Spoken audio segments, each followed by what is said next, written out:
100 floors above the glittering chaos of Dubai. Inside a penthouse where the nightly rate could buy a house in Middle America, 2 men lay dead. Tavius Amarin, 42 years old, real estate architect with bloodlines that whispered directly into palace corridors.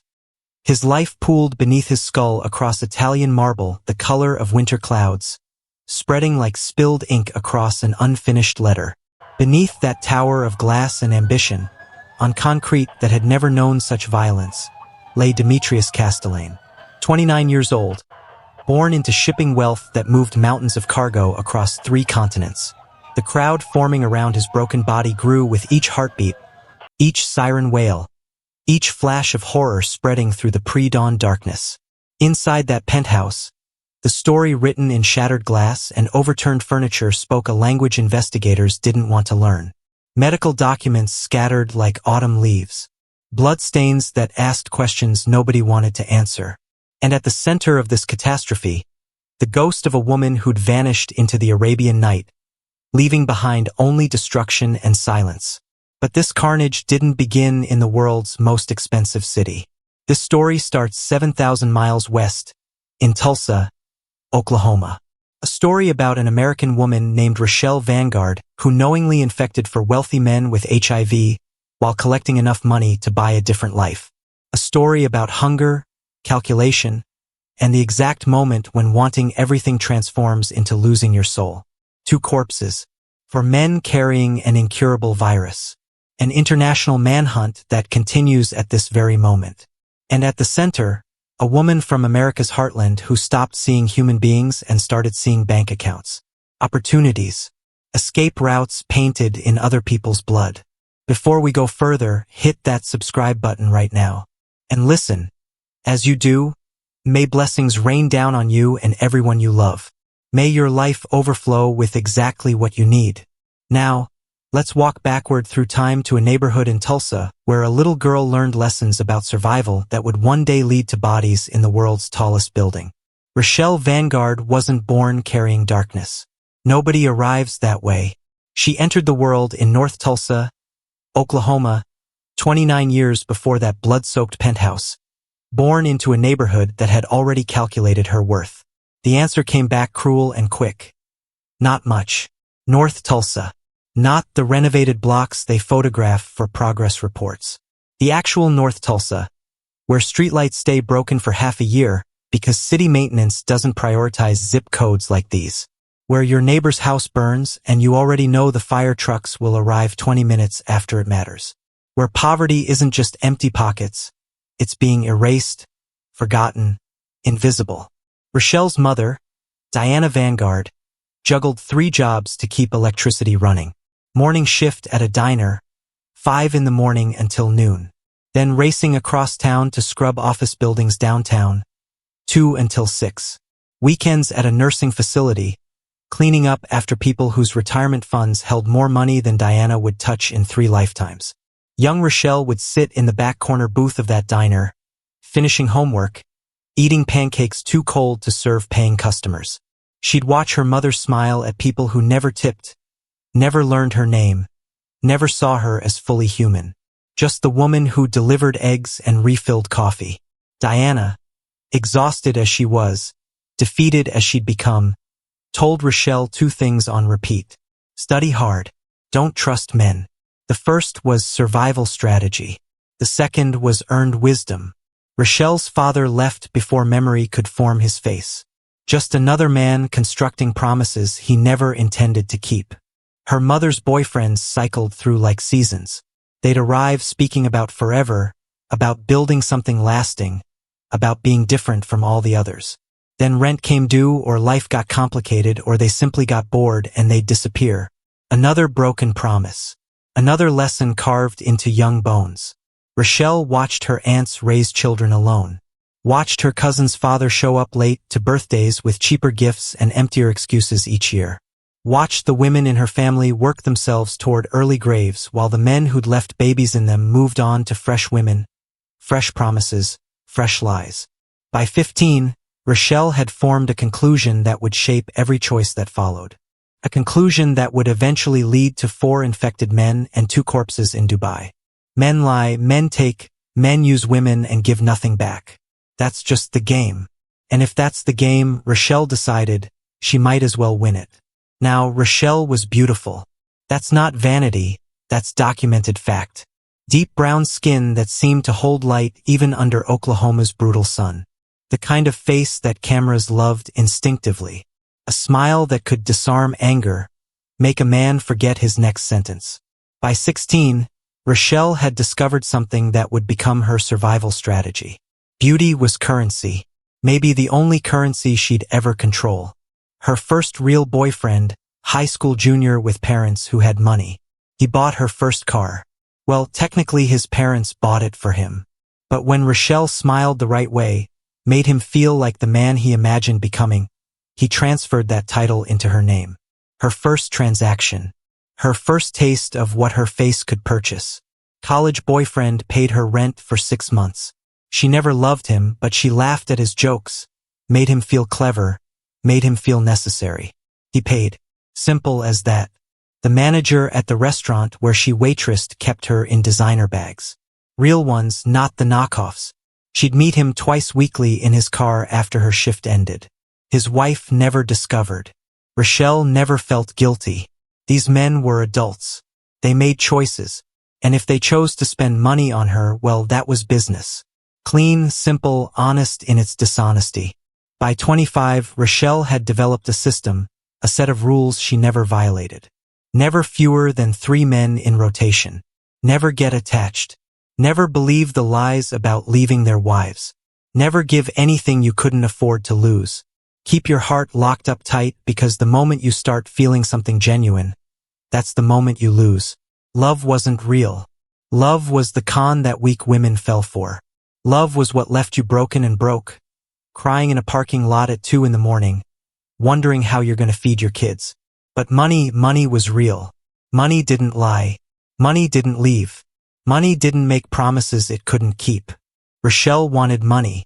Mountains of it. More than Tulsa could offer. More than Oklahoma City. More than anywhere in this state that felt like a trap slowly closing around her throat.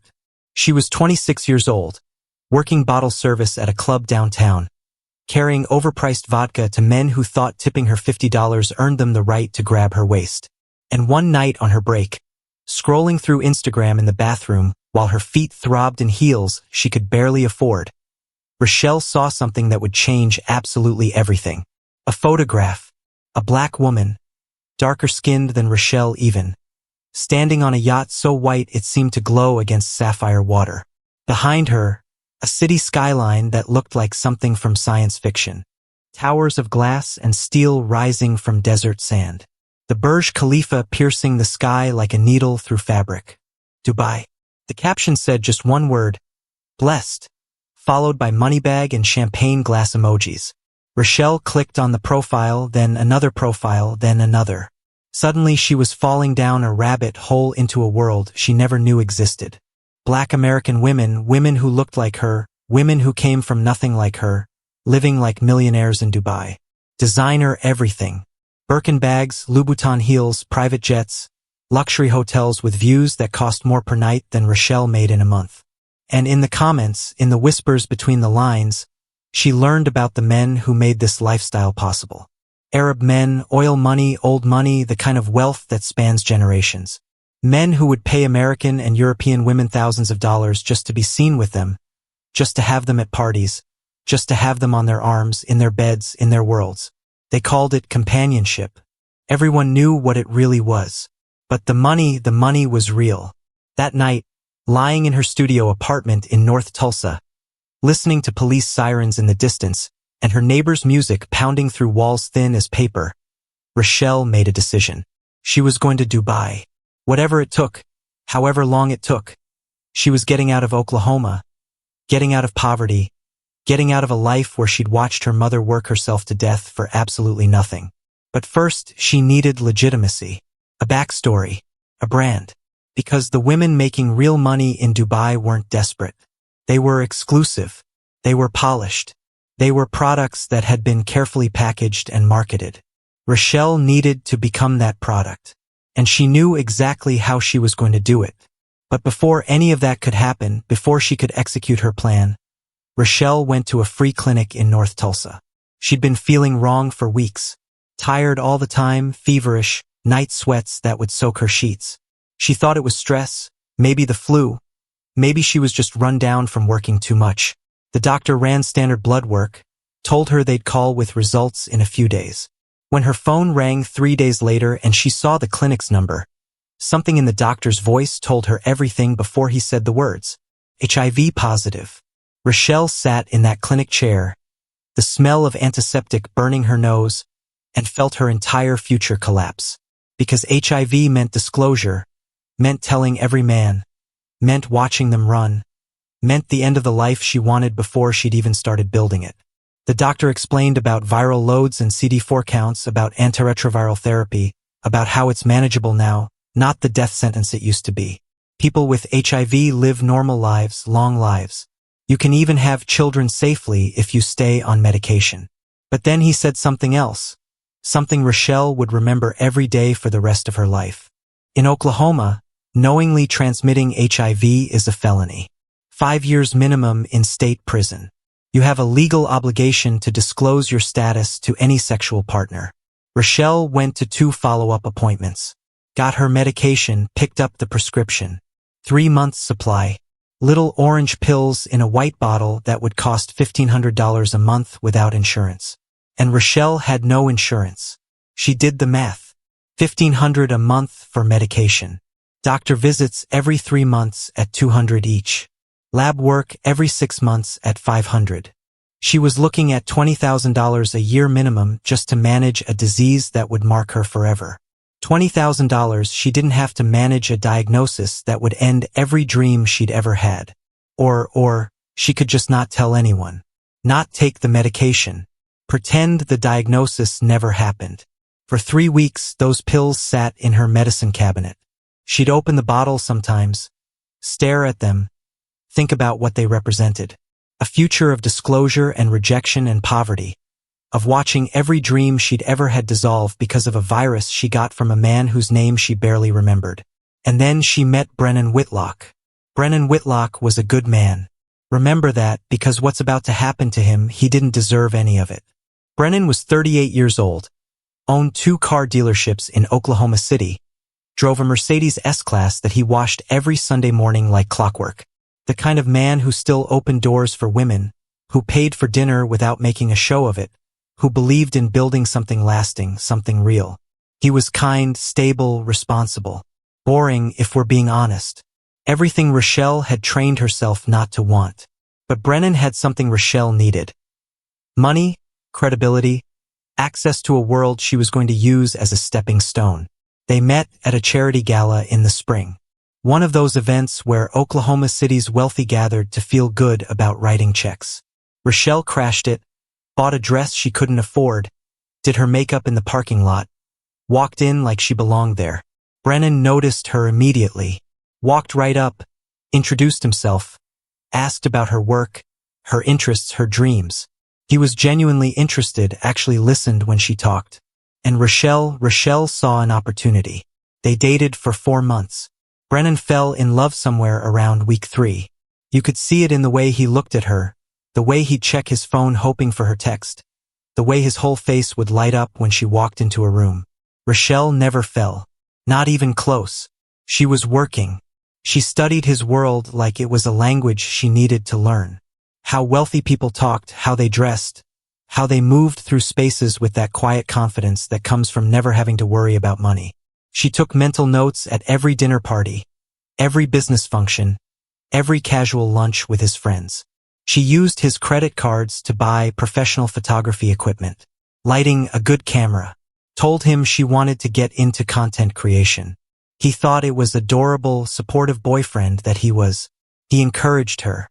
She used his apartment to shoot Instagram content. Photos in his kitchen that looked like her kitchen, his living room that looked like her living room, his Mercedes that she'd pose beside like it was hers. Building a brand, creating an illusion, constructing a life online that didn't exist yet but would soon. Brennan thought they were building a relationship, planning a future, falling in love. Rochelle was building a portfolio, an exit strategy, a ticket to Dubai. They got engaged in July. Married in August 2018. Small ceremony, his family, her mother crying tears of joy because she thought finally her daughter had found a good man. A stable man. A man who would treat her right. The marriage lasted 9 months and 3 weeks. But here's what Brennan never knew. Here's the secret that Rochelle carried every single day of that marriage. The secret she took to bed with him every single night. 3 weeks before she met Brennan, Rochelle had received her HIV diagnosis. Rochelle made a choice. She threw those pills away, stopped going to the clinic, stopped answering when they called to schedule follow-ups. And she never told Brennan. Not when they started dating. Not when they got engaged. Not when they stood at that altar and promised to love each other in sickness and in health. Every night for 9 months and 3 weeks, Rochelle climbed into bed with Brennan. And every night was a biological gamble he never knew they were taking. Every intimate moment was a potential death sentence she never warned him about. She used his money to build her Instagram presence. Used his home, his car, his life, all while hiding a virus that could destroy his future.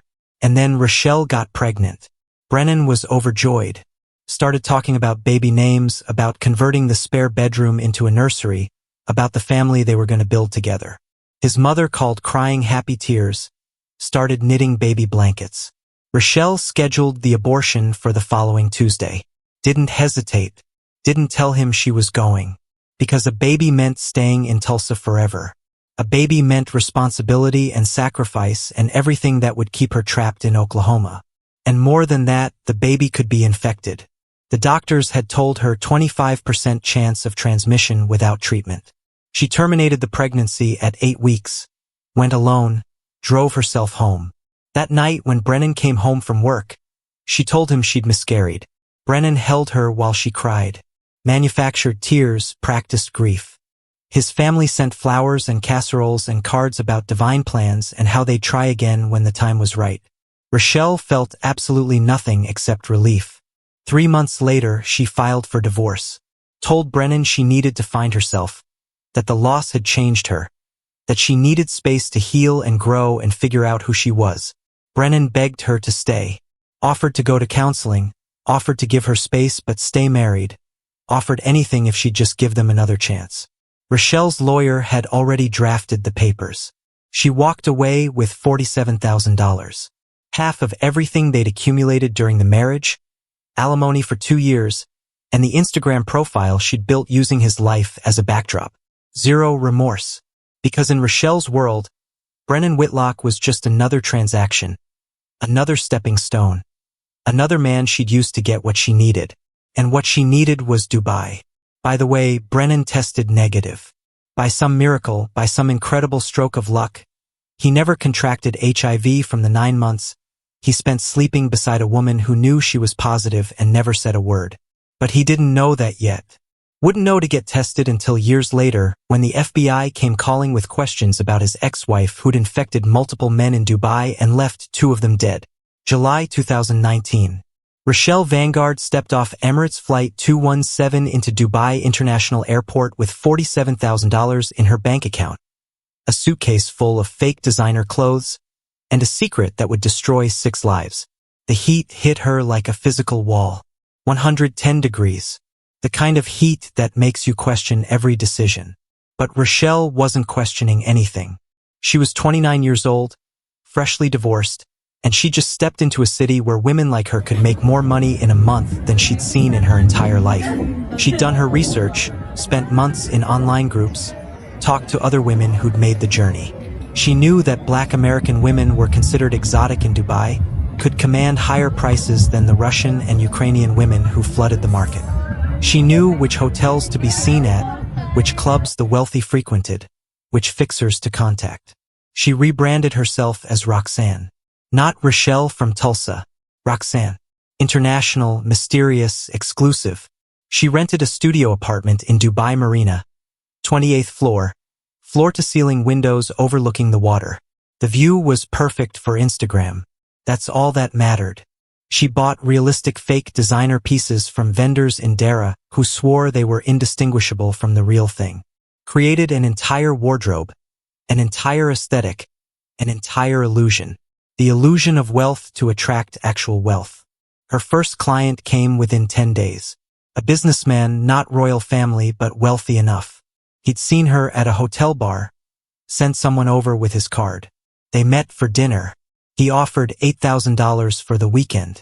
$8,000. More money than Rochelle had ever held at one time in her life. She said yes without hesitation. And when that weekend was over, when she had $8,000 deposited in her account, Rochelle didn't feel satisfied. Didn't feel like she'd made it, didn't feel relieved or grateful or like maybe this was enough. She felt nothing but hunger for more. Within 3 weeks, Rochelle was getting invited to the parties that don't show up on Instagram. The ones where security confiscates your phone at the door, where champagne that costs $10,000 a bottle flows like water, where everyone is beautiful and everyone is available and everyone understands exactly what's being bought and sold. Discretion was currency in this world. You didn't ask names. You didn't take photos. You didn't talk about who you saw or what you heard. The women were independent contractors. The men were generous benefactors. And what happened in private was nobody's business but theirs. It was a referral-based system. One wealthy man would recommend you to another. Your reputation mattered. Your discretion mattered. Your ability to be exactly who they needed you to be in that moment. Rochelle's calendar started filling up. Her prices increased. Within 2 months, she was living beyond her wildest Oklahoma dreams. Designer everything, real designer this time. Luxury hotels, rooftop restaurants, yacht parties off the Palm Jumeirah. She posted carefully curated photos to Instagram. Her followers grew. Girls from Tulsa sent her messages asking how she did it. Men from Oklahoma tried to slide into her direct messages. Even Brennan sent her a message once. Something pathetic about hoping she'd found what she was looking for. She'd found exactly what she was looking for. But she'd brought something with her to Dubai. Something she hadn't told anyone about. Something growing in her bloodstream with every day she stayed off medication. In October 2019, Rochelle met Tavius Morin at a private party in a villa that probably cost more than her entire neighborhood in Tulsa. He was 42 years old, real estate developer with connections that reached into the royal family itself.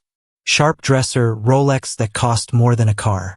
The kind of quiet power that comes from never having to raise your voice because everyone already listens. He saw Rochelle across the room, sent someone to invite her to his table, and by the end of the night, he'd made her an offer. $20,000 for 2 weeks. Rochelle said yes before he finished the sentence. Those 2 weeks changed everything. Tavius treated her well, took her on his yacht, bought her a real Cartier bracelet, not the fake one she'd been wearing, introduced her to his circle, the real inner circle, the men with the kind of money that spans generations. And when those 2 weeks were over, Tavius did something that would seal his fate. He recommended her to his friends. That's how this world works. Referrals, reputation, discretion. One powerful man tells another powerful man about a woman who knows how to be exactly what they need. And suddenly doors open that most people don't even know exist. Cyrus Almazy was the second man Rochelle met through that circle. Old oil money, the kind of wealth that built cities. His family name carried weight that Americans couldn't comprehend. He was private, careful, paid extremely well for absolute discretion. He took Rochelle to places that tourists never see. Private islands, desert compounds, places where the rules of the outside world didn't apply. Then came Idris Kamseen, government official, married with 6 children. A man who prided himself on his reputation, his family name, his position in society.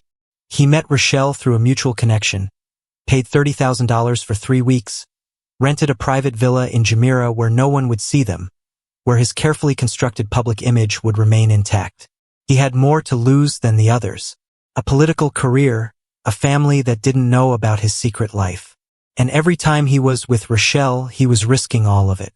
He just didn't know he was risking something else too. And then there was Demetrius Castellane. Demetrius was different. He was 29, the youngest of the 4, heir to a trading empire worth billions, educated at Oxford, spoke 4 languages, Handsome in that way that made women stupid and men jealous. They met at a New Year's Eve party. Burj Al Arab 2020, new decade, new possibilities. Demetrius didn't treat Rochelle like a transaction. He treated her like a girlfriend. Took her to places he took women he actually liked. Introduced her to his friends, his real friends, not the other men in the secret world. Started talking about setting her up in an apartment permanently, about making her more than just an arrangement. And for just a moment, for the briefest flash, Rochelle wondered if maybe this could be real. If maybe she could stop running, if maybe she'd finally found enough. But then she remembered. She remembered the virus in her bloodstream.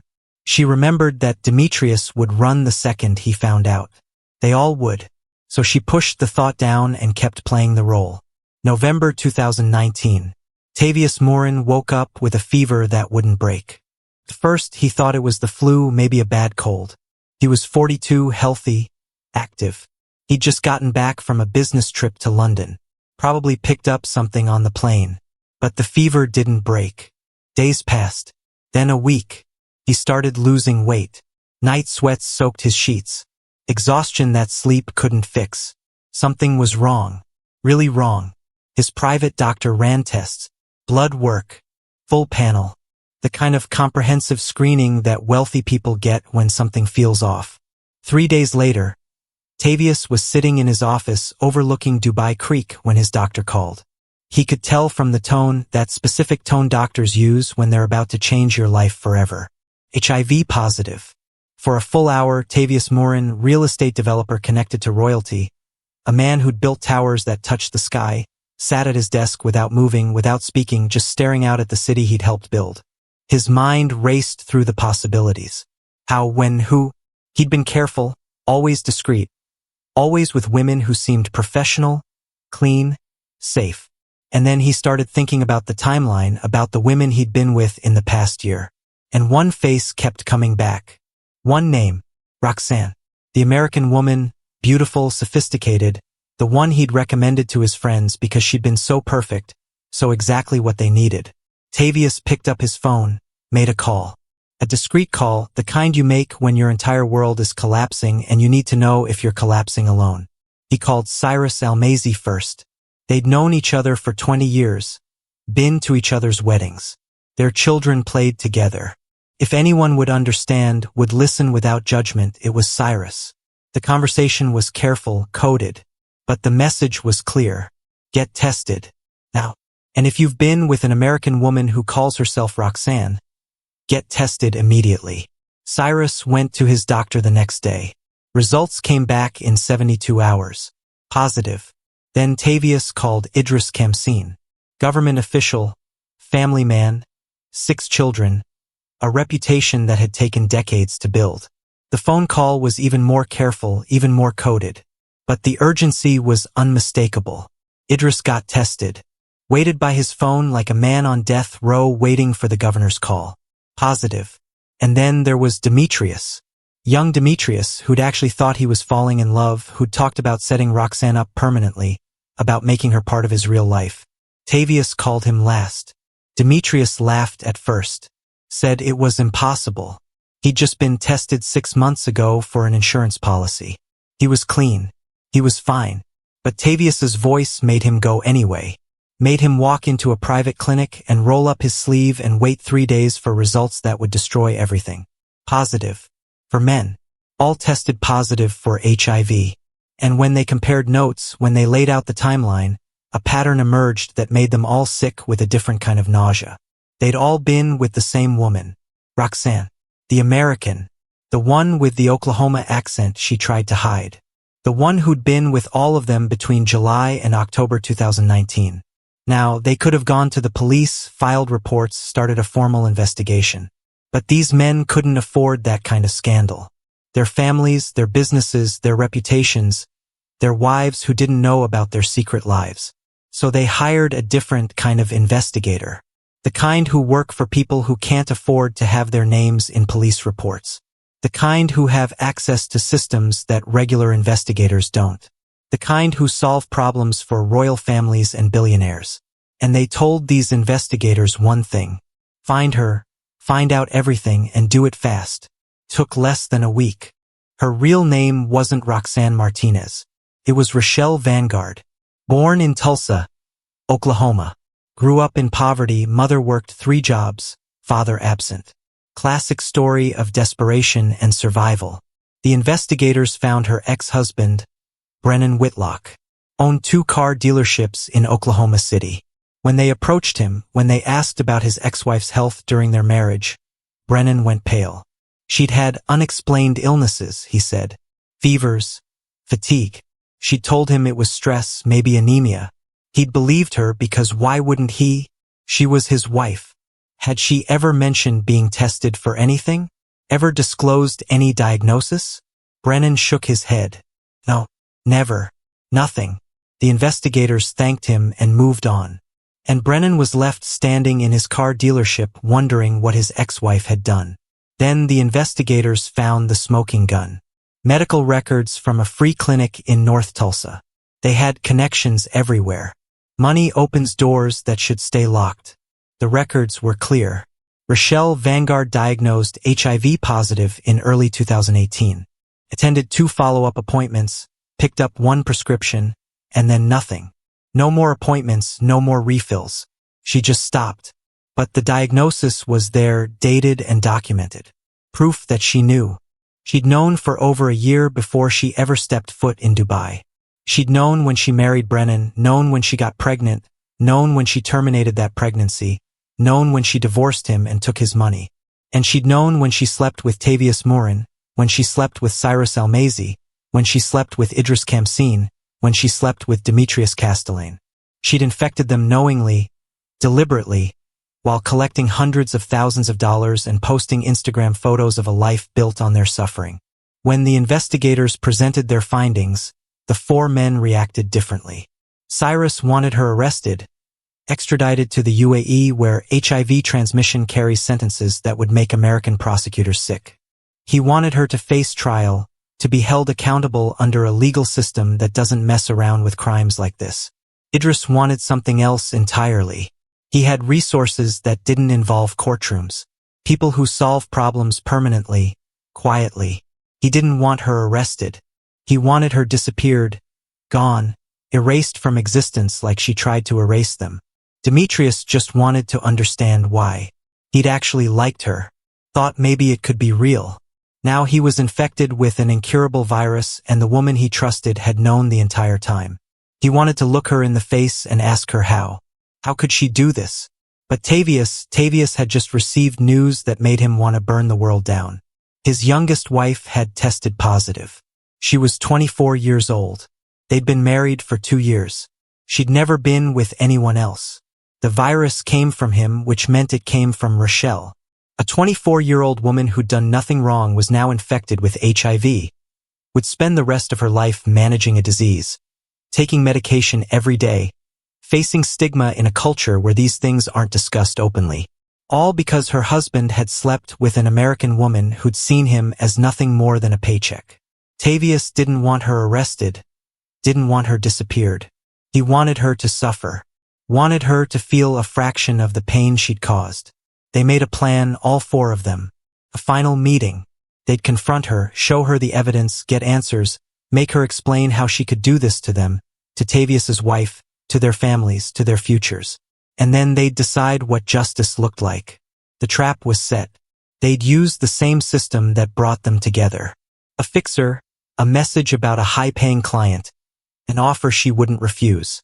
$75,000 for 1 week.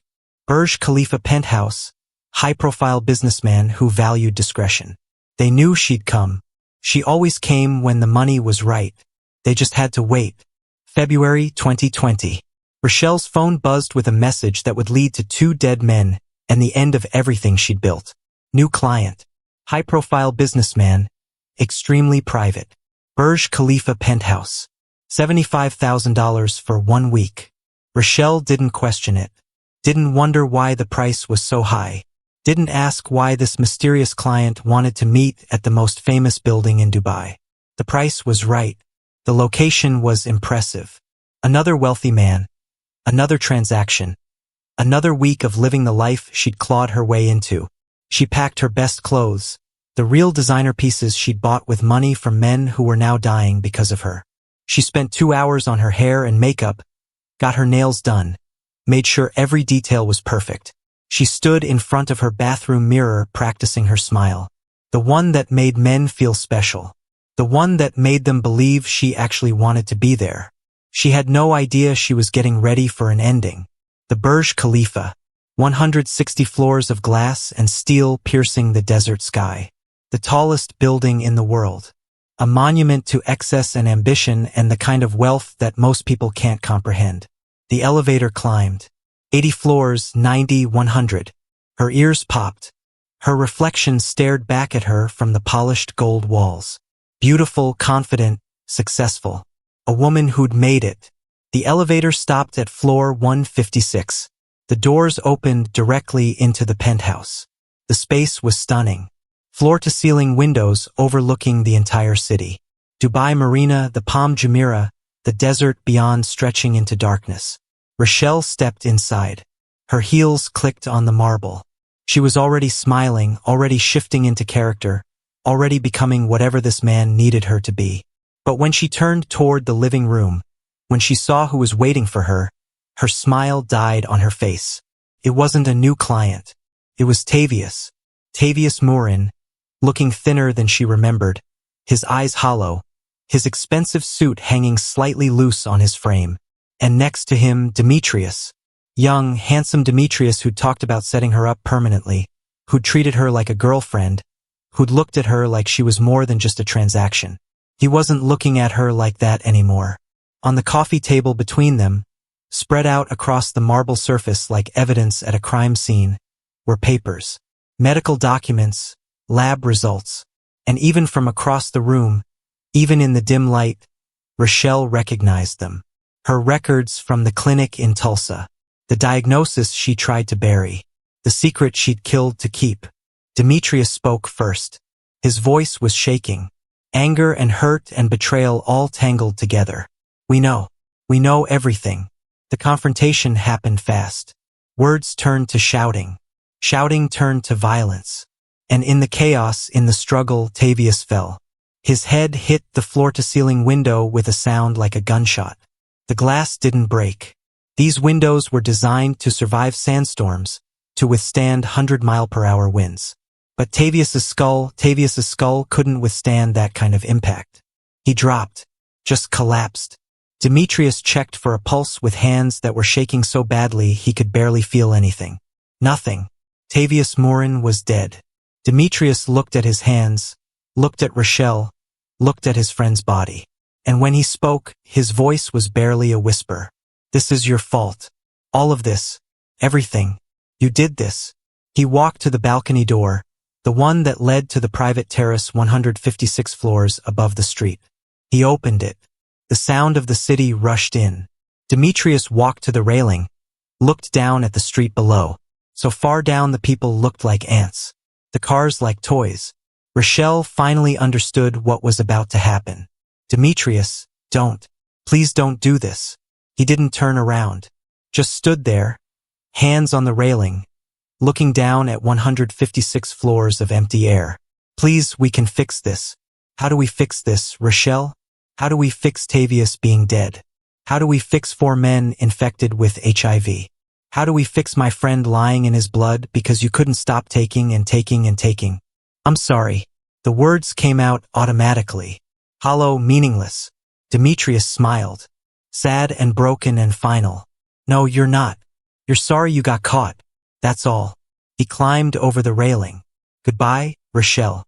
And then Demetrius Castellane, 29 years old, heir to billions, educated at Oxford, a man who'd had everything and lost it all, let go of the railing.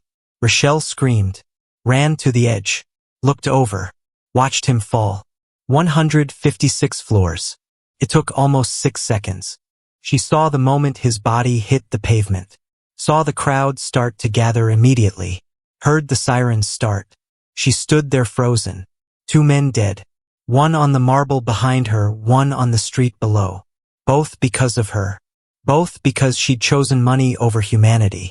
And then survival instinct kicked in. She had to run.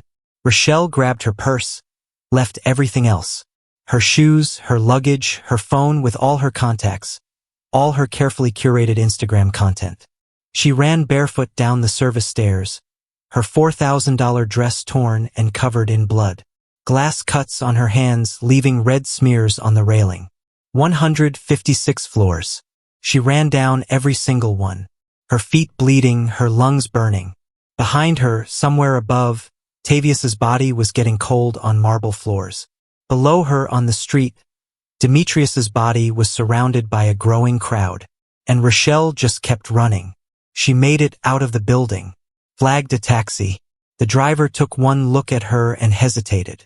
She pulled out a $100 bill. Airport. I'll pay triple. Please. The driver looked at the money, looked at her, made a choice that would help a woman escape justice. He drove. Dubai International Airport. 3:15 in the morning. Rochelle had no passport. It was back in the penthouse with everything else. No ticket, no plan. Just cash and a terror so deep it overrode everything else. She found a bathroom, cleaned herself up as best she could, changed into clothes from a carry-on she'd left in a locker weeks ago, threw the torn dress in the trash. Then she did something desperate, something that proves how skilled she was at manipulation even in her worst moment. She approached a young couple, Americans, mid-20s, backpacks and tourist clothes. They were waiting to board a flight to Frankfurt. Rochelle walked up to them. Let tears come. Real tears this time. Fear and shock and the image of Demetrius falling that she couldn't get out of her head. Please, I need help. My boyfriend, he's dangerous. He hurt me. I need to get out of Dubai. I have cash. I can pay you. Please just help me get on a flight. Any flight. The woman saw the fear in Rochelle's eyes. Saw what looked like a woman running from an abusive relationship. Saw someone who needed saving. They helped her. Got her through security using a story about lost documents. Paid for a ticket on their credit card while Rochelle gave them cash. Got her onto that flight to Frankfurt. They thought they were saving someone. They had no idea they were helping a woman escape justice. Rochelle made it to Frankfurt, then Brussels, then she disappeared into Morocco. Casablanca, a city where Americans could blend in, where cash talked and questions were expensive. She changed her appearance. Cut her hair short, bought fake glasses, dressed differently, became someone else again, and she moved through Africa like smoke, like she'd never existed. Meanwhile, back in Dubai, the investigation was moving fast. 2 bodies, 1 penthouse, same night. Dubai police don't mess around with cases like this, especially when royal connections are involved. They pulled every camera in the Burj Khalifa, traced Rochelle's movements through the lobby, through the service stairs, through the parking garage. Watched her get into a taxi. The taxi driver remembered her. The American woman crying, covered in blood. He gave them the airport. Airport security pulled their footage. Found her in the bathroom. Found her approaching the American couple. Found her boarding the Frankfurt flight. They checked hotel records. Roxanne Martinez, fake name. The passport she'd used, fake. High-quality fake, but fake. Dubai police started working backward. Found the connection to the other men. Found the HIV diagnosis. Found Cyrus Almazy and Idris Kamseen, who confirmed everything. And then they found her real name, Rochelle Vanguard, Tulsa, Oklahoma. They contacted Interpol, the FBI. Brennan Whitlock was at his dealership in Oklahoma City when the FBI walked in. 2 agents, serious faces, asked if they could speak privately. They sat him down in his office and told him everything. His ex-wife had infected multiple men with HIV in Dubai. She'd fled after 2 deaths, 1 accident, 1 suicide. She was now wanted internationally for knowing HIV transmission, fraud, and as a material witness to 2 deaths. Brennan sat there for a long time after they finished talking. Just sat there thinking about the 9 months they'd been married. Every night they'd slept in the same bed. He asked the agents if he should get tested. They said yes immediately. Brennan got tested that afternoon. Results came back 3 days later. Negative. By some miracle, by some incredible stroke of luck, he dodged a bullet he never knew was aimed at him. The investigation built slowly, carefully. International cases always do. Extradition treaties, diplomatic complications, jurisdictional nightmares. But Rochelle was always 3 steps ahead. Always moving, always running. Until she wasn't. 8 months later, Casablanca, Morocco. Rochelle was living under a new name, working at a hotel, keeping her head down. She'd let her guard down just a little. Started to believe maybe she'd actually gotten away with it. And then one day a guest checked in. Middle-aged man, well-dressed. He looked at Rochelle for just a moment too long. He'd been at parties in Dubai. Had seen her there. Roxanne, they'd called her. The American woman. And he'd heard the story about the men, about the deaths, about the woman who'd vanished. He didn't call the police. He didn't call Interpol. He called someone else. Someone connected to Idris Kamsin's family. Someone who dealt with problems that couldn't be solved through official channels. 3 days later, Rochelle Vanguard disappeared. No body was ever found. No witnesses came forward. No evidence of what happened. Some people say she was taken, rendered to a black site somewhere between Morocco and the UAE. That justice was served outside any courtroom. That she's in a cell somewhere that doesn't officially exist, paying for what she did in ways American law never could. Others say she escaped again. That she made it to South America. That she's living under another name in Buenos Aires or Sao Paulo. Still running. Still looking over her shoulder. Still carrying the weight of 2 dead men and 4 infected ones. The truth? Nobody knows. The case remains open, unsolved. International warrant still active. Interpol still looking. But it's been years now. The trail is cold. The leads are dead. 2 men are dead. 4 men are living with HIV. 1 woman is gone. And justice is still waiting. So what do you think happened to Rochelle Vanguard? Did she get the justice she deserved? Is she in a cell somewhere that doesn't officially exist, paying for what she did? Or did she escape again? Is she out there right now, living under another name in some city where nobody knows what she's done? Drop your theories in the comments. I read every single one. And if this story made you question everything about desperation, greed, and justice, hit that like button right now. Share this video with someone who needs to hear it. And subscribe. Turn on those notifications because we have more shocking true crime stories coming. Stories that will make you question human nature. Stories about the darkness that lives in ordinary people.